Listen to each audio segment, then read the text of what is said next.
السلام عليكم ورحمة الله وبركاته. صباح الورد، صباح الرياحين، صباح الأجواء الجميلة. كنت جالس مع شايب طاعن في السن، عمره تجاوز 80 سنة. سولفنا مع بعض وخذتنا السوالف لغاية ما وصلت وسألته سؤال جريء جدا. قلت له أنت ليش أعور؟ كان يشوف بعين واحدة بس. قال لي يا ولدي يوم كان عمري 14 سنة كنت شيطان ومشاغب، كنت طالع من المسجد وشفت قطو وحذفته بحصاه وأصبت عينه وبطيت لعينه.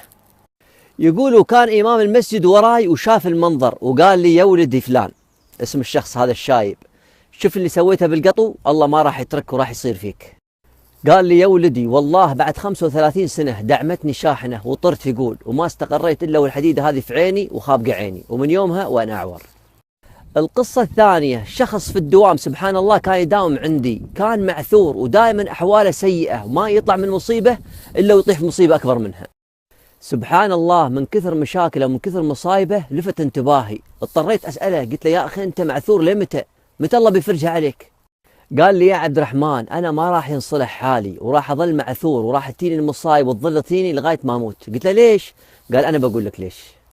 يقول كانت عندنا عيوز ما تقرب لي شيء، ولكن كانت تعاملني معاملة الأم لابنها، ما قصرت معاي بأي شيء، فلوس عطتني، سيارة اشترت لي، ما قصرت معاي. وفي يوم من الأيام اشترت سيارة ولأنها تثق فيني، السيارة كانت لكزس ستيشن، ولأنها تثق فيني يقول عطتني إياها وقالت لي وديها لفلان الفلاني.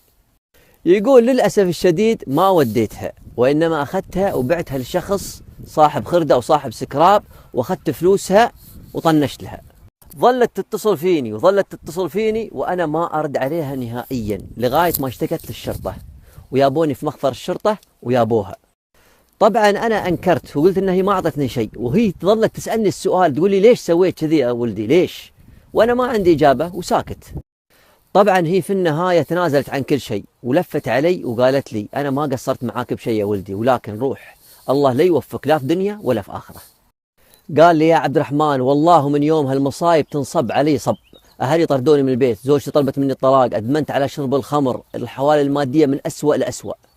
قلت له زين ارجع لها واستسمح منها وصدقني راح تسامحك لأنها هي في الأساس تحبك وما قصرت معاك بشيء. قال ما أقدر. قلت له ليش؟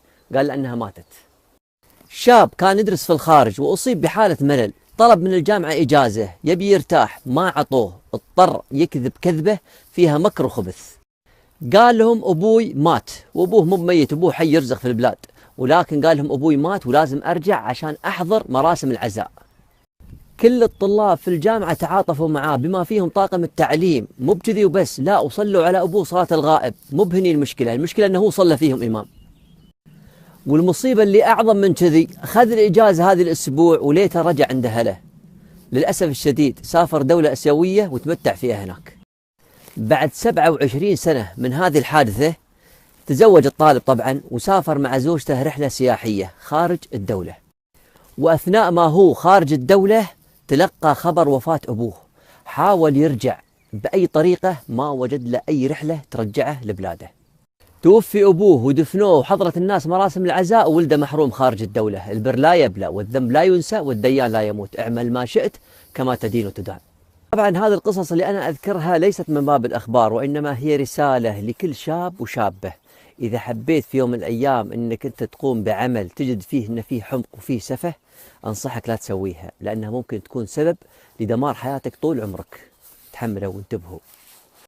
في النهاية آسف على الإطالة، ولكنها قصص لازم نقولها للعبرة. دمتم بود. السلام عليكم ورحمة الله وبركاته.